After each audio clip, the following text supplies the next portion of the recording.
ನಮಸ್ಕಾರ ಸ್ನೇಹಿತರೆ, ನಮ್ಮ ನಂಬಿಕೆಗೆ ಸ್ವಾಗತ ಸುಸ್ವಾಗತ.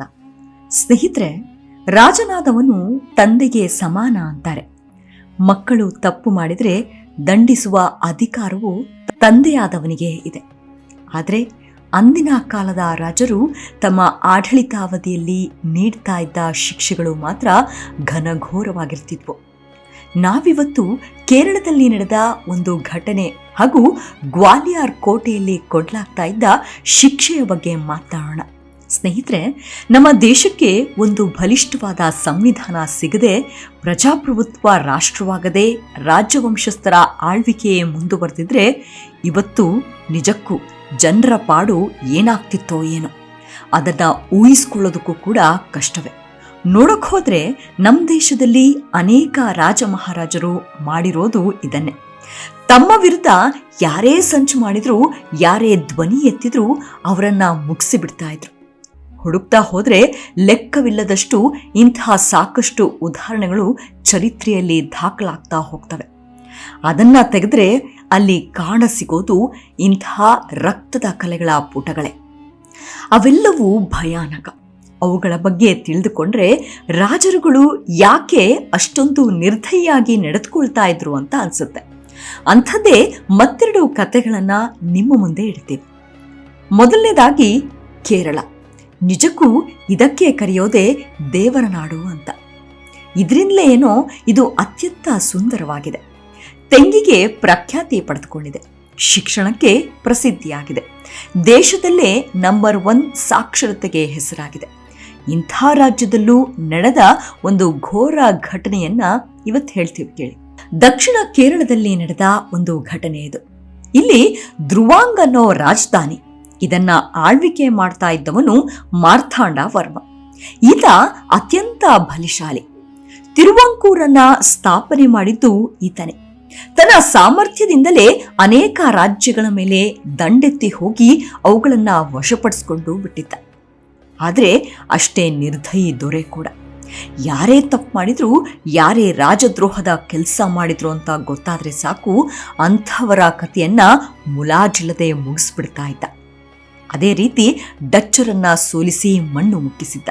ಇನ್ನು ಇದೇ ರೀತಿ 8 ಪ್ರಮುಖ ಹಾಗೂ ಶ್ರೀಮಂತ ಕುಟುಂಬಕ್ಕೂ ಗತಿ ಕಾಣಿಸ್ಬಿಟ್ಟಿದ್ದ. ಅಷ್ಟಕ್ಕೂ ಇದು ನಡೆದಿದ್ದು 1730ರಲ್ಲಿ.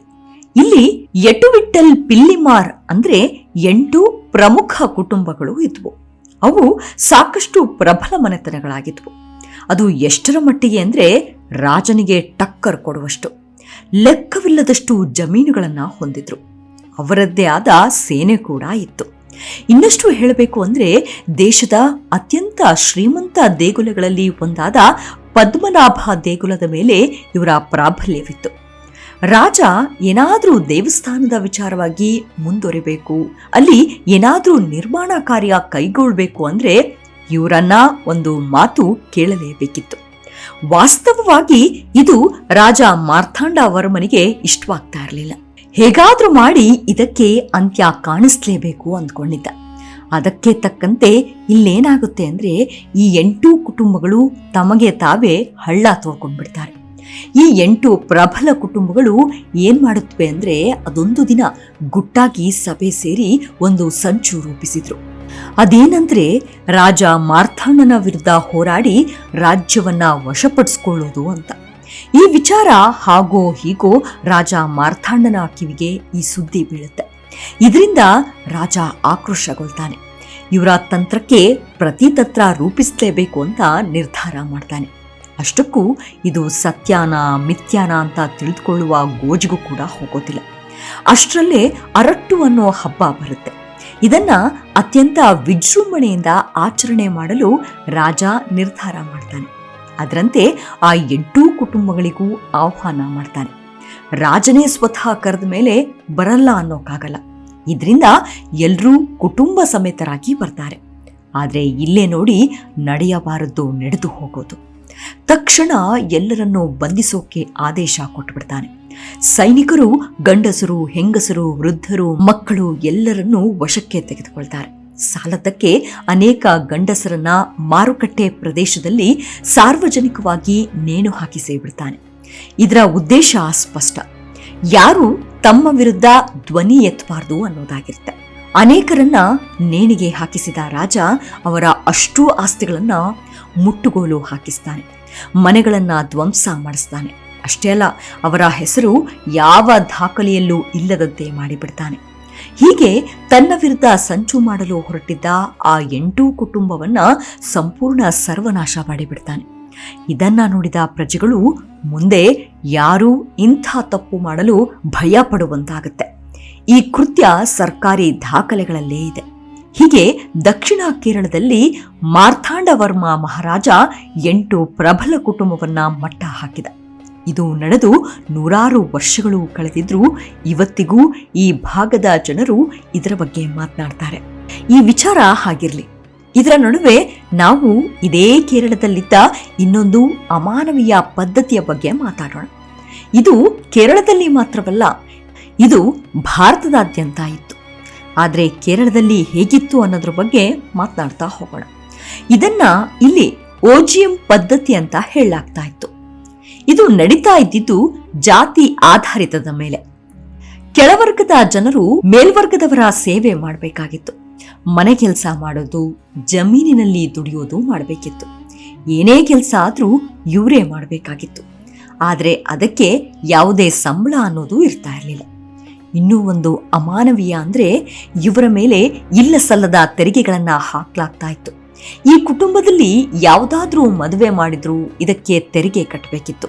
ಯಾವುದಾದ್ರೂ ಹಬ್ಬ ಮಾಡಿದ್ರು ಅದಕ್ಕೂ ಕೂಡ ಇಂತಿಷ್ಟು ಟ್ಯಾಕ್ಸ್ ಅಂತ ಕಟ್ಟಬೇಕಿತ್ತು. ಇನ್ನೂ ಕೆಟ್ಟದ್ದು ಅಂದ್ರೆ ಯಾರಾದ್ರೂ ಸತ್ರು ಅವರಿಂದ ತೆರಿಗೆ ಕಿತ್ಕೊಳ್ತಾ ಇದ್ರು.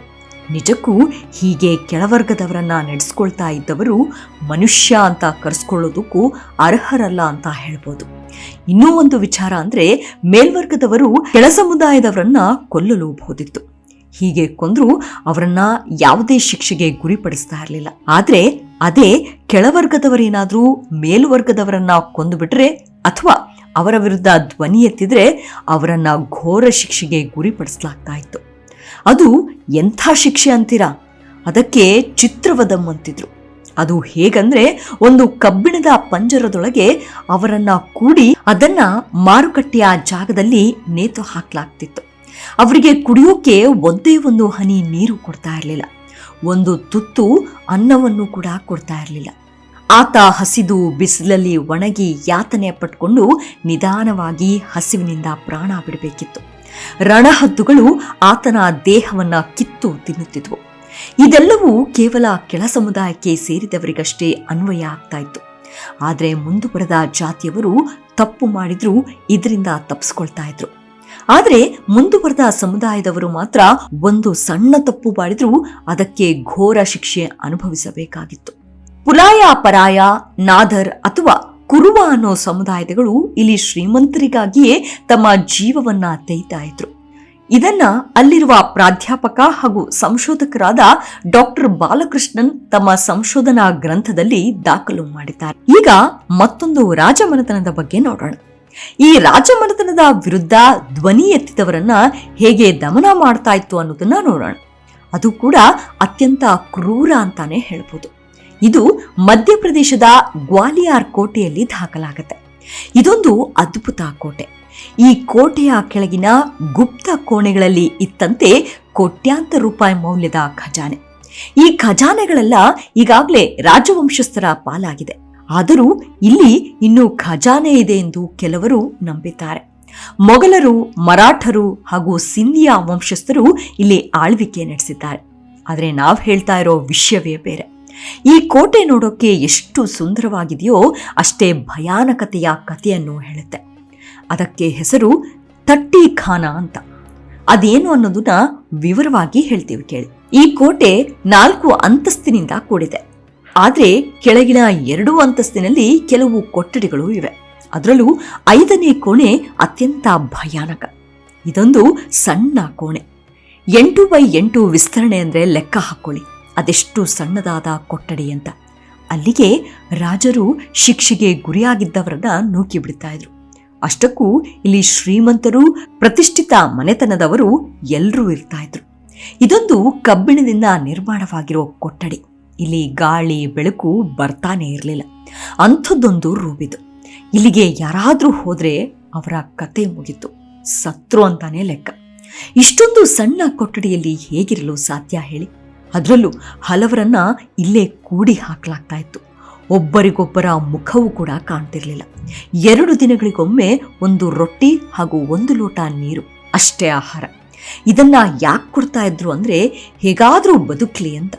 ಇದೊಂದು ಮಾನಸಿಕವಾಗಿ ಕೊರಗಿ ಸಾಯುವ ಶಿಕ್ಷೆ. ಈ ಯಾತನೆ ತಾಳಲಾರದೆ ಇಲ್ಲಿಗೆ ಬಂದವರು ಕಾವಲುಗಾರರನ್ನ ತಮ್ಮನ್ನ ಒಂದೇ ಬಾರಿಗೆ ಕೊಂದು ಬಿಡಿ ಅಂತ ಬೇಡ್ಕೊಳ್ತಾ ಇದ್ರು. ಹೀಗೆ ಶಿಕ್ಷೆಗೆ ಗುರಿಯಾದವರು ಇಲ್ಲೇ ಸತ್ತು ಹೋಗ್ತಾ ಇದ್ರು. ಇಲ್ಲಿ ಇನ್ನೊಂದು ಶಿಕ್ಷೆಯ ವಿಧಾನ ಜಾರಿಯಲ್ಲಿತ್ತು. ಅದು ಕೂಡ ಅತ್ಯಂತ ಯಾತನೆ. ಅದು ಹೇಗೆ ಅಂದ್ರೆ ಅದೊಂದು ಕೋಣೆ. ಅದು ಕಬ್ಬಿಣದ ರಾಟೆ, ಕಬ್ಬಿಣದ ಬಳೆಗಳಿಂದ ಕೂಡಿತ್ತು. ಶಿಕ್ಷೆಗೆ ಗುರಿಯಾದವರನ್ನ ಈ ಕೋಣೆಗೆ ಸೈನಿಕರು ಕರೆದುಕೊಂಡು ಬರ್ತಾ ಇದ್ರು. ಅವರ 2 ಕೈಗಳನ್ನ ಹಿಂದಕ್ಕೆ ಕಟ್ಟಿ ಆ ಹಗ್ಗವನ್ನ ರಾಟೆಗೆ ನೇತು ಹಾಕಿ ಬಿಡ್ತಿದ್ರು. ಅಲ್ಲಿಗೆ ಇಡೀ ದೇಹ, ಕೈಗಳು ಮತ್ತು ಭುಜದ ಮೇಲೆ ಬೀಳ್ತಾ ಇತ್ತು. ಹೀಗೆ ಕೆಲ ದಿನಗಳವರೆಗೆ ಬಿಡ್ಲಾಗ್ತಾ ಇತ್ತು. ಇದೊಂದು ಅತ್ಯಂತ ನೋವಿನ ಶಿಕ್ಷೆ. ಇದಾದ ಮೇಲೆ ಆ ವ್ಯಕ್ತಿ ಬದುಕಿದ್ದು ಸತ್ತಂತೆ. ಯಾಕೆಂದ್ರೆ ಇಡೀ ದೇಹದ ತೂಕ ಭುಜ ಹಾಗೂ ಕೈಗಳ ಮೇಲೆ ಬೀಳ್ತಾ ಇದ್ದಿದ್ರಿಂದ ಜೀವನ ಪರ್ಯಂತ ಯಾವುದೇ ಕೆಲಸ ಮಾಡೋಕೆ ಅವರಿಂದ ಆಗ್ತಾ ಇರಲಿಲ್ಲ. ಜೀವಂತ ಶವವಾಗಿ ಬಿಡ್ತಿದ್ರು. ಇದೆಲ್ಲವೂ ಎಷ್ಟು ವ್ಯವಸ್ಥಿತವಾಗಿ ನಡೀತಾ ಇತ್ತು ಅಂದ್ರೆ ಇದನ್ನ ನೋಡಿಕೊಳ್ಳಲು ಒಂದು ದೊಡ್ಡ ತಂಡವೇ ಇರ್ತಾ ಇತ್ತು. ಇದರ ಉಸ್ತುವಾರಿ ನೋಡಿಕೊಳ್ಳಲು ಅಧಿಕಾರಿಗಳು, ಕಾವಲುಗಾರರು ಹಾಗೆ ಸೈನಿಕರು. ಯಾರಾದ್ರೂ ಸತ್ತರೆ ಅವರನ್ನ ಸಾಗಿಸಲು ಒಂದಿಷ್ಟು ಮಂದಿ. ಹೀಗೆ ಎಲ್ಲವೂ ಅಚ್ಚುಕಟ್ಟಾಗಿ ನಡೀತಾ ಇತ್ತು. ಹಾಗಿದ್ರೆ ಇದಕ್ಕೆಲ್ಲ ಕಾರಣ ಏನು ಅಂದ್ರೆ ಮತ್ತದೇ ವಿಚಾರ. ಅದೇನು ಅಂದ್ರೆ ರಾಜರ ವಿರುದ್ಧ ಮಾತನಾಡಬಾರದು. ಒಂದು ವೇಳೆ ಯಾರಾದ್ರೂ ರಾಜನೀತಿಯ ಬಗ್ಗೆ ಮಾತಾಡಿದ್ರೆ ಅಂಥವರಿಗೆ ಆಗ್ತಾ ಇದ್ದಿದ್ದು ಇದೇ ಶಿಕ್ಷೆ. ಇದನ್ನ ಬ್ರಿಟಿಷ್ ಅಧಿಕಾರಿಗಳು ದಾಖಲು ಮಾಡಿದ್ದಾರೆ. ಅಷ್ಟೇ ಅಲ್ಲ, ಗ್ವಾಲಿಯರ್ ಸ್ಟೇಟ್ ಗೆಜೆಟ್ನಲ್ಲೂ ಇದನ್ನ ದಾಖಲಿಸಲಾಗಿದೆ. ಇಂಥ ಶಿಕ್ಷೆಗಳು ಅಂದಿನ ಕಾಲದಲ್ಲಿ ಅಧಿಕೃತವಾಗಿದ್ವು ಅನ್ನೋದು ಈ ದಾಖಲೆಗಳಲ್ಲಿ ಇವೆ. ಕೇವಲ ಕೇರಳ ಹಾಗೂ ಗ್ವಾಲಿಯರ್ನಲ್ಲಿ ಮಾತ್ರ ಇಂಥ ಶಿಕ್ಷೆಗಳನ್ನ ನೀಡ್ತಾ ಇರಲಿಲ್ಲ. ಶಿಕ್ಷೆಯ ವಿಧಾನಗಳು ಬೇರೆ ಇದ್ರೂ ರಾಜರು ತಮ್ಮ ವಿರುದ್ಧ ಮಾತನಾಡಿದವರನ್ನ, ಅವರ ನೀತಿಗಳನ್ನ ವಿರೋಧಿಸಿದವರನ್ನ ರಾಜದ್ರೋಹದ ಹೆಸರಲ್ಲಿ ಹೀಗೆ ಮಾಡ್ತಾ ಇದ್ರು. ಅವತ್ತಿನ ದಿನದಲ್ಲಿ ನಮ್ಮ ದೇಶಕ್ಕೊಂದು ಬಲಿಷ್ಠ ಸಂವಿಧಾನ ಇರಲಿಲ್ಲ, ನ್ಯಾಯಾಲಯಗಳು ಇರಲಿಲ್ಲ. ರಾಜನು ಆ ಕ್ಷಣದಲ್ಲಿ ಕೊಟ್ಟ ತೀರ್ಪು ಅಂತಿಮವಾಗಿರ್ತಿತ್ತು. ಅದನ್ನ ಪ್ರಶ್ನಿಸುವ ಹಕ್ಕು, ಧೈರ್ಯ ಯಾರಿಗೂ ಇರ್ತಾ ಇರಲಿಲ್ಲ.